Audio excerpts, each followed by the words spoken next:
तब तक खत्म नहीं होती जब तक उस मीटिंग से एक नई मीटिंग नहीं निकल आती। मैं जो सारी चीजें बता रहा हूं ये सबसे पावरफुल डायरेक्ट सेलिंग इंडस्ट्री की अभी तक की one of the best audio CD है जो आपको हर बार सुननी चाहिए। मैं भी हर बार सुनता हूं। उसका नाम है think fundamental grow rich by our mentor Shri SP Bharal sir. Think fundamental grow rich deep drive के बारे में इतना डिटेल और इतना शानदार विद एग्जाम्पल और एक्सप्लेनेशन उसमें एक्सप्लेन किया गया है। मैं उसी के कुछ पॉइंट्स आपके साथ शेयर कर रहा हूं। अभी दूसरी चीज क्या होने वाली है, ओवर डेप ड्राइव और अंडर डेप ड्राइव। ओवर डेप ड्राइव मतलब एक पर्सन है जिनकी कोई दूसरी लेग नहीं है, तीसरी लेग नहीं है कि सर आपने FRU अहमदाबाद में बताया था डेप ड्राइव करना है तो पिछले 1 साल से मैं डेप ड्राइव ही कर रहा हूं, मैं नीचे चला गया हूं, नीचे चला गया हूं, नीचे चला गया हूं, मतलब यहां पर खो गया हूं।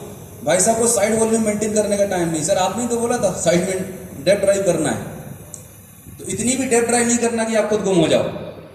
ये बिजनेस है डेप्थ और विड्थ का बैलेंस। कई बार लोग सवाल पूछते हैं कि सर विड्थ ज्यादा जरूरी है डेप्थ ज्यादा जरूरी है, तो मैं उनसे सवाल पूछता हूं सांस अंदर लेना ज्यादा जरूरी है बाहर छोड़ना ज्यादा जरूरी है? हेलो, सांस अंदर लेना ज्यादा जरूरी है बाहर छोड़ना ज्यादा जरूरी है? दोनों के बीच बराबर बैलेंस होना चाहिए। कोई भी अगर गड़बड़ हुआ तो हमारी हेल्थ गड़बड़ हो जाएगी। ठीक यही प्रिंसिपल इस बिजनेस पे लगता है। यहां पर जितना ज्यादा जरूरी डेप्थ बिल्ड करना है उतना ज्यादा जरूरी विड्थ है। हाँ, डेप्थ बिल्ड करने से आपको बिजनेस में सिक्योरिटी मिलती है। क्या मिलती है? आपको सिक्योरिटी मिलेगी, लॉन्ग टर्म बिजनेस होगा, स्टेबिलिटी आएगी। बरगद की जड़ों की तरह आपका बिजनेस अगर स्टेबल होगा, डेप्थ ड्राइव करेंगे। और विड्थ से आपको मिलती है प्रॉफिटेबिलिटी। आपका विड्थ होगा तो आप प्रॉफिटेबल होंगे, डेप्थ होगा तो आपके बिजनेस में सिक्योरिटी स्टेबिलिटी आएगी। दोनों के बीच बैलेंस बनाना है। अच्छा सर तो पहले हम डेप्थ बिल्ड कर लें फिर बाद में विड्थ बनाएंगे? नो, दोनों काम एक साथ चलने वाले हैं। दोनों के दोनों काम, विड्थ भी साथ साथ में आपकी चलेगी। जैसे फैमिली रियूनियन हो रहा है, इस फैमिली रियूनियन में हो सकता है किसी के 2 लेग से लोग बैठे होंगे, किसी ने 8 और 10 लेग से लोग बिठा देंगे, राइट? तो किसका बिजनेस तेजी से ग्रो करने वाला है? जिसकी 8 और 10 विड्थ से ज्यादा लोग बैठे होंगे, नए स्पॉन्सर्ड लेग बैठी होंगी। तो दोनों के बीच बैलेंस बनाना बहुत जरूरी है। तो ये कुछ चीजें हैं जो डेप्थ ड्राइव में हमें करने की जरूरत है। हाँ, यहां पर कुछ लोगों को कुछ ऐसे ईगो इश्यू हो जाते हैं कि जैसे मैं हूं, राइट, मिस्टर ए बैठे हुए हैं, राइट, मैं इनकी डेप्थ में काम कर रहा हूं तो ए को प्रॉब्लम ये होगी, इनसिक्योरिटी फील होने लगती कई बार कि मेरे अपलाइन मेरी डेप्थ में जाके काम कर रहे हैं, राइट, तो इस ए पर्सन को इनसिक्योरिटी लगने लगेगी कि मेरा इंपॉर्टेंस कम हो जाएगा, लोग मुझे रिस्पेक्ट नहीं करने वाले, राइट। वैसे काम नाम कुछ नहीं करना, लेकिन जबरदस्ती का मीन में निकालना है, कॉम्प्लिकेशन क्रिएट करना है। तो मेरी आपसे रिक्वेस्ट है कि आपको इस वक्त जब आपकी डेप्थ में, आपकी किसी लेग में आपके अपलाइन इन्वॉल्व हैं, तो इससे बड़ी ब्लेसिंग आपके पास हो ही नहीं सकती। इससे बड़ी ब्लेसिंग हो ही नहीं सकती, right. You should feel comfortable, proud और ग्रेटफुल और ग्रेटिट्यूड की फीलिंग होनी चाहिए कि भाई जैसे मेरी टीम मुंबई में है, गुजरात में है, और मेरे लोग, भैया का कोई सेशन होता है, वो मुंबई में टीम कर रहे होते हैं, तो मैं तो अपने आप बहुत सिक्योर फील कर रहा होता हूँ कि आई एम ब्लेस्ड कि मेरे अपलाइन है, वहां पर मेरी टीम प्लग हो रही होगी। याद रखिएगा, आपकी डेप्थ में जितने ज्यादा लोगों को अपनी आप upline, active growing upline LOS से कनेक्ट करके रखेंगे, उतना ज्यादा सिक्योर आपका बिजनेस होगा। कई बारी हम एक लेयर बना लेते हैं कि नहीं नहीं सारा कुछ मैंने ही कंट्रोल करना है, अपलाइन को इन्वॉल्व नहीं होने देना। अगर आप अपलाइन को इन्वॉल्व नहीं होने दे रहे तो वो धीरे धीरे करके बिजनेस आपका ड्राई होने लगेगा। लोग आपको देख देख के बोर हो जाएंगे, रिलेट नहीं करने, हर व्यक्ति आपसे रिलेट नहीं करने वाला। मेरे नेटवर्क में ये सारे लोग मेरे से रिलेट करते होंगे? नो, कोई सागर भामरी से रिलेट करता है, कोई गुलाब जी से, कोई विवेक जी से, कोई हसमुख जी से, अलग अलग इतनी प्यारी जबरदस्त सक्सेसफुल लीडरशिप है।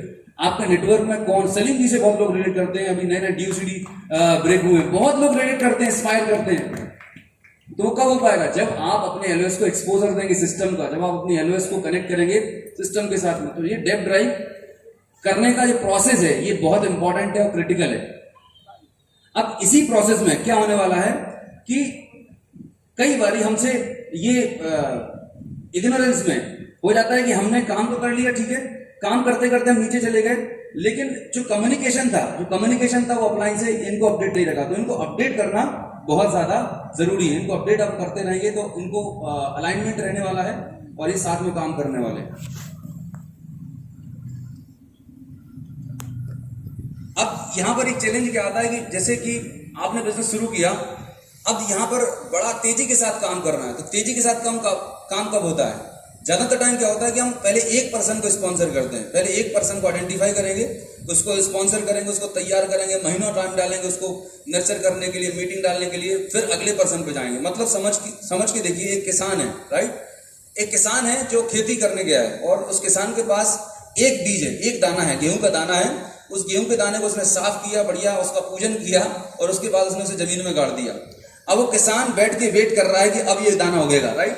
ऐसे बैठा हुआ है, पानी डाल रहा है, खेत डाल रहा है कि अब ये उगने वाला है। 6 महीने इंतजार कर रहा है, वो उगेगा, ग्रो करेगा। फिर 6 महीने के बाद अगला बीज डालेगा, फिर उसका इंतजार करेगा ग्रो करने का। आपको क्या लगता है वो कोई फसल उगा पाएगा क्या? No. अगर हर एक बीज को टेस्ट कर करके देखेगा तो कभी उसकी फसल उगने वाली है क्या? नहीं उगने वाली। एक ये बिजनेस हमारे जो है ना, एक फार्मर एटीट्यूड से बिल्ड करने जैसा है। एक फार्मर क्या करता है, उसके पास बहुत सारे सीड होते हैं, मुट्ठी में भरता है और एक साथ वो थ्रो करता है, फेंक देता है। अब जिस बीज के अंदर ताकत होगी, जिस बीज के अंदर स्टेबिलिटी होगी, जिस बीज के अंदर सहन शक्ति होगी, एक नेचर का लॉ है सर्वाइवल ऑफ फिटेस्ट। जो बेस्ट होता है वो इसी दुनिया में, प्रकृति में सर्वाइव कर पाता है। जो कुछ ऐसे बीज होंगे जिनको चिड़िया खा जाएगी, कुछ बीज ऐसे होंगे सड़ जाएंगे, कुछ बीज ऐसे होंगे जो दब जाएंगे, लेकिन कुछ ऐसे बीज होंगे मजबूत जो अंकुरित हो जाएंगे, राइट, जो जर्मिनेट हो जाएंगे। हमारा बिजनेस भी कुछ ऐसा है। तालियां बजाओ तो अच्छे से बजाओ। हमारा बिजनेस भी कुछ ऐसा ही है। एक किसान की सोच के साथ में हमें काम करने की जरूरत है कि एक साथ जब आप बहुत सारे लोगों को स्पॉन्सर करते हैं, बहुत सारे लोगों को मीटिंग में, फंक्शन में बिठाते हैं, आपको क्या लग रहा है फैमिली यूनियन में जितने लोग बैठे हैं सारे लोग एक्साइटेड होंगे? कोई गारंटी नहीं है। लेकिन यहां पर फिल्ट्रेशन हो जाएगा कि जो FRU जैसा फंक्शन अटेंड करने के बाद, जो गोग्राउंड जैसा फंक्शन अटेंड करने के बाद भी एक्शन नहीं ले रहा है, एक्साइटेड नहीं है, और फिर उसके बाद हम उसके घर पर